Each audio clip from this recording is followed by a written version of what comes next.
If you measure the cranial capacity of a human being who lived 20,000 years ago, you will find a disturbing biological reality. Their brain was roughly 10% larger than the brain sitting inside your head right now. For decades, anthropologists treated this evolutionary shrinkage as an uncomfortable mystery. They rationalized it by claiming that our brains simply became more streamlined, efficient, and interconnected as civilization advanced. This is a comforting lie. It is a protective narrative designed to mask a terrifying biological trajectory.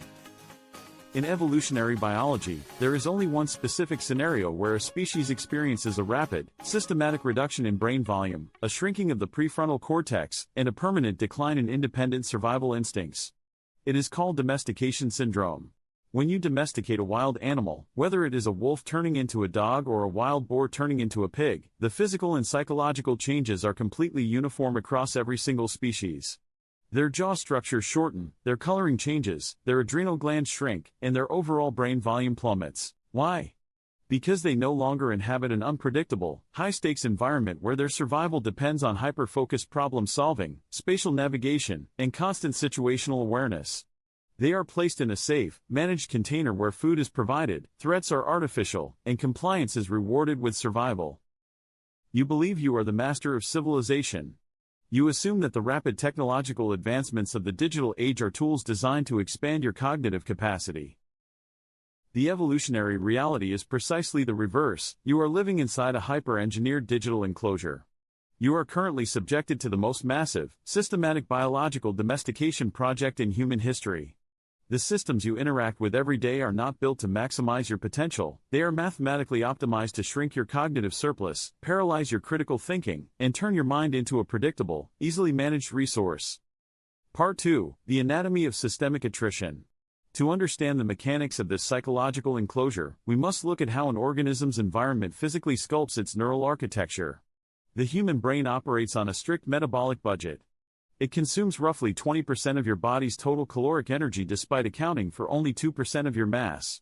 Because the brain is so metabolically expensive, it executes a ruthless pruning protocol, neural elasticity via attrition. Any neural network, cognitive circuit, or brain region that is not actively required to secure your daily survival is systematically defunded, starved of glucose, and quietly dismantled.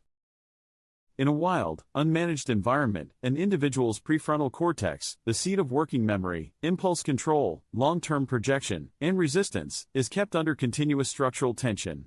If a primitive human failed to accurately project into the future, map a changing territory, or control their emotional impulses during a crisis, the penalty was immediate biological elimination. The environment forced the prefrontal cortex to remain highly developed. Now, consider the operational architecture of the modern digital landscape. Every single interface you encounter is engineered to eliminate cognitive friction. When you open an algorithmic video feed, you no longer expend cognitive energy choosing what information to consume. The system predicts your psychological state and feeds you the exact stimulus required to keep your eyes locked to the glass. When you navigate a city, you no longer engage your spatial navigation circuits in the hippocampus, you blindly follow a blue dot on a digital map.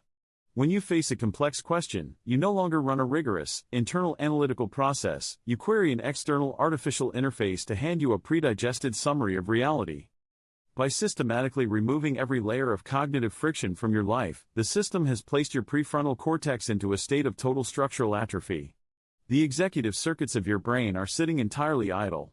Part 3. The Adrenal and Dopaminergic Hijack. The domestication of a wild species requires the total dampening of its threat response and reward systems. A wild animal has an incredibly volatile, high-stakes relationship with dopamine and adrenaline.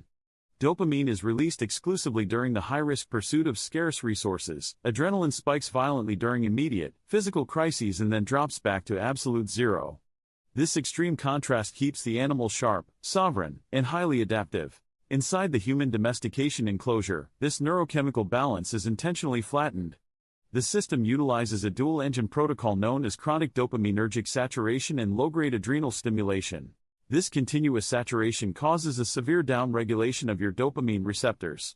Your brain's reward baseline is artificially dragged into the mud.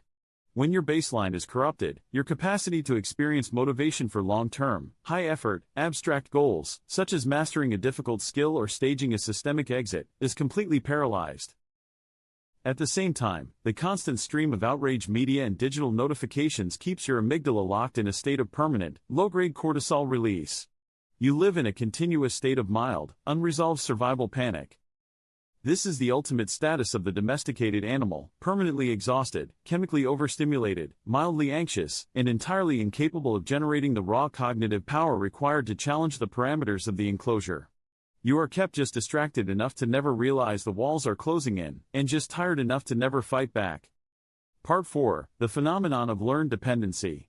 The final phase of cognitive domestication is the transition from structural atrophy to an absolute state of learned dependency.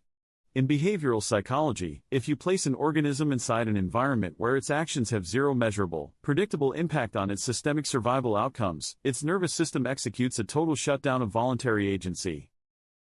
Most people believe they are highly active participants in modern society because they swap messages, post content, and engage in digital debates. But from a behavioral perspective, your digital actions are entirely transactional and circular. They occur completely within a closed loop that generates zero tangible material sovereignty. You are working inside a digital factory that pays you an empty social validation while harvesting your raw attention data to refine its predictive algorithms. If you attempt to break out of the comfort loop, to build something entirely outside the managed infrastructure of modern society, your nervous system experiences an artificial wave of intense friction, self-doubt, and profound resistance. You become completely dependent on the very system that is actively down-regulating your intellect. You look to the enclosure for entertainment, for validation, for information, and for identity, unknowingly consenting to the slow, comfortable eradication of your personal sovereignty. Part 5. The escape route, rewilding the mind. Reversing the domestication syndrome requires a radical, uncompromising process of neurobiological rewilding. You cannot wait for the educational or social systems around you to change, they are the primary architects of the enclosure. You must introduce controlled, intentional, and high-stakes cognitive friction back into your personal biology. First, you must systematically dismantle your lifestyle's convenience infrastructure. Stop allowing algorithms to think for you. Force your brain to run its own calculations. When you need to solve a complex problem, lock yourself in a room with a blank notebook and refuse to access an external AI or search interface for a minimum of 60 minutes. Force your prefrontal cortex to experience the painful, grueling friction of raw analytical thinking. By deliberately seeking out cognitive resistance, you send an unmistakable survival signal to your brain: this executive pathway is vital for my survival. Do not prune it. Refund it immediately. Second, you must execute a strict protocol of sensory deprivation and deep isolation. Cut the continuous dopaminergic cord.